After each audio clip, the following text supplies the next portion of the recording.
اعوذ باللہ من الشیطان الرجیم بسم اللہ الرحمن الرحیم رب اشرح لی صدری ویسر لی امری واحلل عقدۃ من لسانی یفقہوا قولی رب زدنی علما۔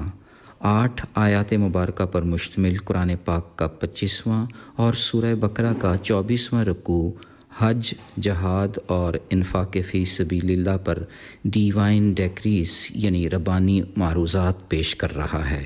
رکوع کا آغاز اس ڈیوائن ڈیکری سے ہو رہا ہے کہ چاند کا گھٹنا بڑھنا لوگوں کے اوقات اور حج کے وقت کا تعین کرنے کا ذریعہ ہے۔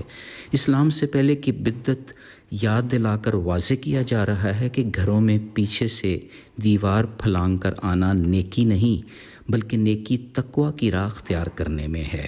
واضح کیا جا رہا ہے کہ اللہ سے ہی محبت رکھو تاکہ فلاح پا جاؤ۔ پھر مزید معروضات سامنے آتی ہیں کہ اللہ رب العزت کی راہ میں جہاد کرو ان لوگوں سے جو آپ سے لڑنے میں پہل کرتے ہیں۔ دیکھو، زیادتی ہرگز نہ کرنا۔ اللہ رب العزت زیادتی کرنے والے کو پسند نہیں فرماتے۔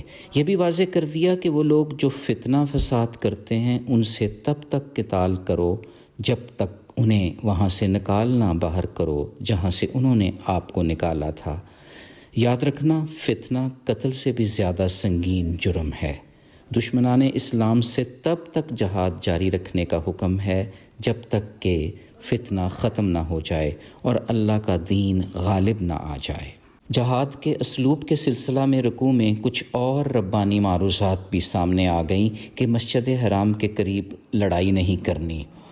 اس کے علاوہ حرمت کے مہینوں میں یعنی ذوالقعدہ، ذوالحج، محرم اور رجب کا ادب کرتے ہوئے جنگ سے اوائڈ کرنا ہے۔ ہاں، اگر دشمن اس ادب کو ملحوظ خاطر نہ رکھے، زیادتی کرے تو ویسی ہی زیادتی تم ان پر کرو۔ بس اللہ کے عذاب سے ڈرتے رہنا، یہ جان کر کہ اللہ پرہیزگاروں کے ساتھ ہے۔ پھر اس رکوع میں جہاد کے تناظر میں انفاق فی سبیل اللہ پر خوبصورت ربانی معروضات پیش کی جا رہی ہیں کہ اللہ کی راہ میں خرچ کیا کرو، اپنے آپ کو اپنے ہی ہاتھوں ہلاکت میں مت ڈالو، بس احسان کی روش اختیار کرو۔ اللہ رب العزت احسان کرنے والوں سے پیار کرتے ہیں۔